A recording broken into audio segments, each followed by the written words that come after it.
For today's video, nandito tayo ulit sa familiar na interface ng COL Financial website.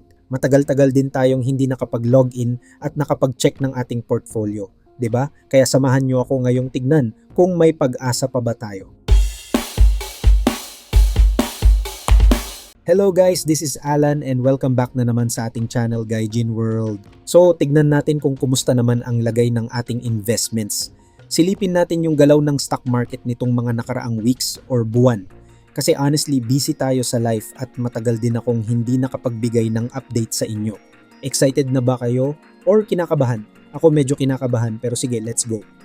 So, para makita ang portfolio, punta muna tayo dito sa quick links sa taas. And then hanapin natin yung portfolio tab. Click natin yan. Bago tayo tuluyang magsimula at tignan ang mga namumulang stocks, silipin muna natin tong nasa header sa taas. Check muna natin itong main index, ang PSEI. According dito sa data, umabot na siya sa 6,000 as of closing ng December 14. So ibig sabihin, nitong mga nakaraang weeks, medyo gumaganda ang takbo ng market. Green siya ngayon, which is a good sign. Pero ang tanong, green din ba ang portfolio natin or naiwanan na tayo ng panahon? Kung mapapansin nyo dyan sa taas, tumataas ng bahagya ang PSEI. So may konting recovery. So unahin na natin dito sa ating portfolio. Dahil matagal na rin tong hindi nabibisita, tignan natin ang laman ng portfolio. Ready na ba kayo makita ang resulta ng ating long-term investing strategy? So ayan, nakalantad na ang katotohanan. Makikita nyo yung mga bigating companies kung saan tayo nag-invest. Meron tayong holdings sa Ayala Corporation, sa banking giants na BDO at Bank of the Philippine Islands. Nandyan din ang favorite nating Jollibee, Mondenisin para sa noodles, at syempre ang SM. Big names yan, pero kumusta ang performance? Naku po, tignan nyo naman yung kulay. Halos lahat yan guys. BPI lang yata ang hindi namumula or lumalaban pa. Halos lahat ay bloody red. At ang aking loss dyan sa bawat companies, masakit sa mata. For example, himayin natin isa-isa. Tignan natin tong pinakauna, ang Ayala Corporation. Dito sa Ayala, grabe, nasa negative 14. 27% yung aking loss percentage. Yung potential loss in peso value is nasa 23,596. 69 pesos na. Isipin nyo yon, kung ibebenta ko siya ngayon sa ganitong presyo, parang nagtapon ako ng 23,000. Aray ko po, ang sakit sa bulsa. Bakit ganyan kalaki ang lugi? Kasi currently, ang market price niya is nasa 459.20 lang per share. Yung average price ko, kung magkano siya nabili noon nung medyo hype pa, is nasa 533.50. So ang layo ng gap, lugi talaga tayo sa posisyon na to. Lipat naman tayo sa bangko. Sa BDO naman, medyo manageable pa yung damage. Nasa negative 6.29% ang ating potential loss. Sa pera, nasa 1,700 inches pesos lang. Pero red pa rin, di ba? Lugi pa rin sa ngayon kahit sabihin nating blue chip. Dito naman tayo sa food sector. Kay JFC or Jollibee, medyo malaki ang tama, negative 15.93%. Sa Monde naman, ganun din, negative 14.85%. So sa mga nagtatanong dyan kung kumusta portfolio ko, ayan, kitang-kita nyo naman, walang filters to. Real talk lang tayo sa losses. Pulang-pula talaga guys, ang sakit tignan. Ang ating total equities gain loss is negative 48,856 pesos, 41 pesos. So halos 50,000 din ang paper loss natin sa stocks pa lang yan. Pwede na sanang pambili ng motor yan o pang bakasyon, pero ayun. Sunog sa market sa ngayon, pero hindi pa dyan natatapos. Meron din tayong investment sa mutual fund, yung XCOLAF or COL Equity Index Fund. Check natin kung may pag-asa. Ayun, negative 2. 37% din ang potential loss natin dyan. Mas maliit pero loss pa rin. Damay-damay na talaga lahat. So currently, ito na ang verdict.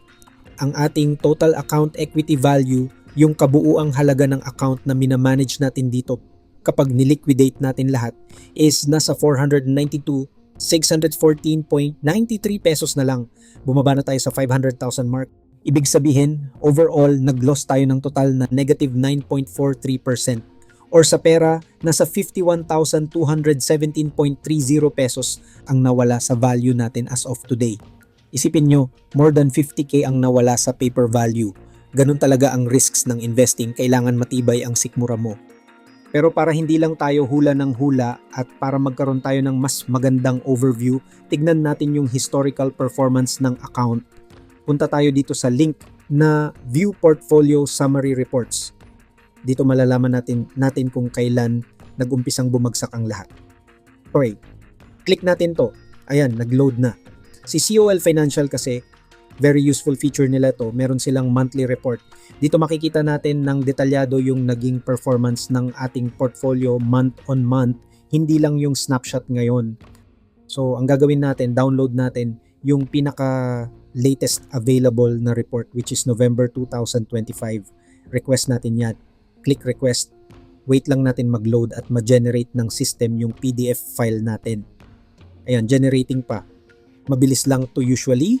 Once na ma-download natin tong November report, makikita natin yung breakdown ng asset mix at cash flow. Ayan, okay na. Open natin yan. PDF file kasi ito eh. So, mas madaling basahin. So, ito yung itsura ng monthly report nyo sa COL. Check natin yung details as of November 30. Ito yung magsasabi sa atin ng buong kwento ng ating portfolio last month. So, makikita natin dito, performance ng account as of November 30, 2025. Wala pa kasing December report dahil ongoing pa ang month, kaya ito munang latest ang gagamitin natin for analysis. Accurate naman to for our trend analysis. Tignan nyo tong asset mix sa kanan. Naka-invest tayo ng 80.8% sa stocks. Yun yung mga Ayala, Jollibee, etc. At yung remaining 19.1% naman ay nasa mutual funds. So heavy tayo sa stocks kaya nung bumagsak ang market, damay na damay talaga ang majority ng pera natin. Dito tayo sa numbers na masakit. Sa portfolio value table, ang beginning balance natin this month is nasa 512,986 pesos. Pero matapos ang isang buwan, ang ending balance bumaba sa 507,714 pesos. So within 1 month, nabawasan tayo ng value. Kung titingnan naman natin ang year-to-date column, nagsimula tayo ng taon na may 544 na libong piso.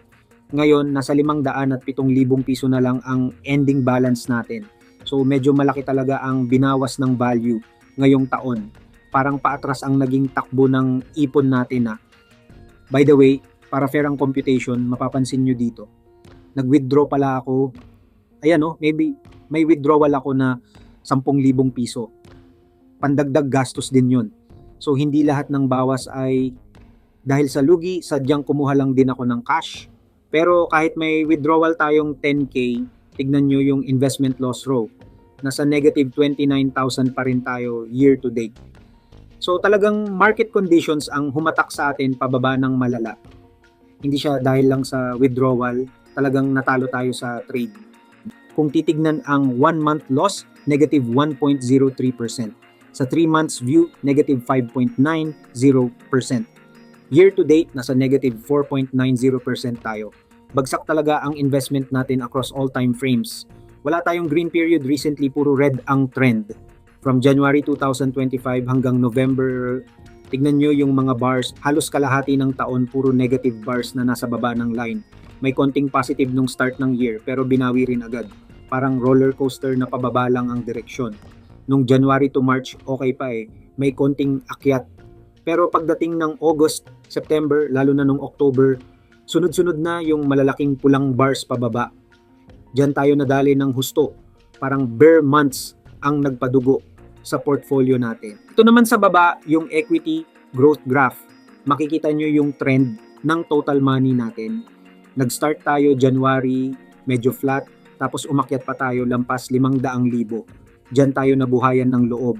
Akala natin tuloy-tuloy na. Pagdating ng April or May, tignan nyo yung peak. Umabot pa tayo ng almost 550,000 pesos. Ang ganda na sana, 'di ba? Na nasa profit na tayo niyan. Kaso pagkatapos nun dahan-dahan nang bumulusok pababa. Sayang hindi tayo nakapag-take profit nung time na yun. Starting August, ayan na ang downfall. Pababa ng pababa hanggang sa bumalik tayo sa 492K level ngayon. Sayang yung gains nung first half ng taon, naging bato pa. Lesson learned talaga na kailangan active sa pag-monitor. So ayun lang guys, ang quick update natin. Ganun talaga ang investing. Minsan panalo, minsan talo. Ang importante, hold lang tayo kung long term at aral pa more kung paano makakabawi. Sana next year, green naman ang makita natin. Again, ang total value natin ngayon is 472,614 na piso. Maraming salamat sa panunood at sa pakikiramay sa aking portfolio. Don't forget to like and subscribe for more updates. This is Gaijin World signing off. Ingat kayo sa trades nyo.